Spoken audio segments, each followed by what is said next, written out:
Pourquoi cet appareil argentique change totalement ma façon de faire de la photo. Moi c'est Mathieu, je suis photographe pro et pour mon travail je fais de la photo en numérique. Pourtant j'adore utiliser le Pentax 17 car il me permet de faire de la photo autrement et de retrouver quelque chose de particulièrement important, le plaisir de faire de la photo. D'ailleurs, et si vous restez jusqu'à la fin de cette vidéo, je vous donnerai une astuce pour mieux utiliser votre Pentax 17. En tant que photographe, ce que j'apprécie sans doute le plus avec cet appareil, c'est que je n'ai pas à me prendre la tête avec des réglages complexes car il ajuste tout seul l'exposition et je dois simplement me préoccuper du plus important, c'est-à-dire observer, cadrer et déclencher. Pour autant, j'ai des photos parfaitement exposées à chaque fois car l'appareil mesure avec justesse l'exposition de chaque scène et je sais que je peux lui faire totalement confiance. D'ailleurs, on peut malgré tout toujours avoir la main en ajustant l'exposition avec la molette de correction d'exposition. Petite astuce par exemple, je vous conseille de baisser l'exposition si vous êtes à contre-jour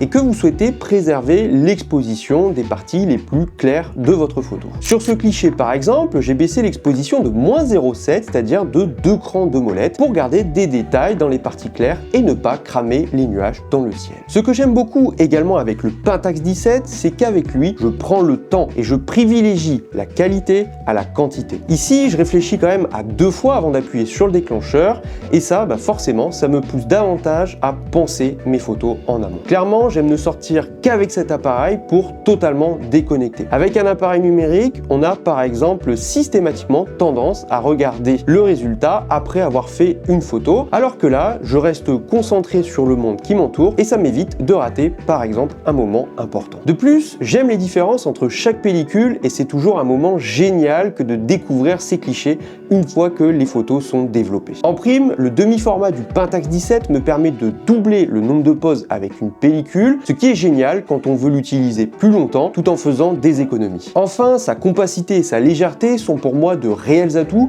car je peux l'emporter facilement avec moi. Étant très mobile, je peux le glisser facilement dans mes affaires, que ce soit dans mon sac photo ou simplement dans un sling lorsque je souhaite sortir léger. Bref, si je devais résumer, j'adore la photo argentique mais je n'ai pas envie de me prendre la tête car ce que je recherche avant tout c'est de prendre du plaisir et d'appuyer sur le déclencheur et ça c'est précisément ce que me permet le Pentax 17. Ah, et je vous avais promis une astuce, vous vous en souvenez? Eh bien quand vous photographiez un sujet de très près avec votre Pentax 17 en mode macro, comment connaître la bonne distance pour faire la mise au point? La réponse est super simple. Utilisez la courroie fournie avec l'appareil. Lorsque vous l'attendez, la distance entre l'objectif et l'extrémité de la courroie correspond simplement à environ 25 cm, soit la distance idéale en mode macro. Et n'oubliez pas, utilisez le petit cadre du viseur pour composer vos photos en mode macro.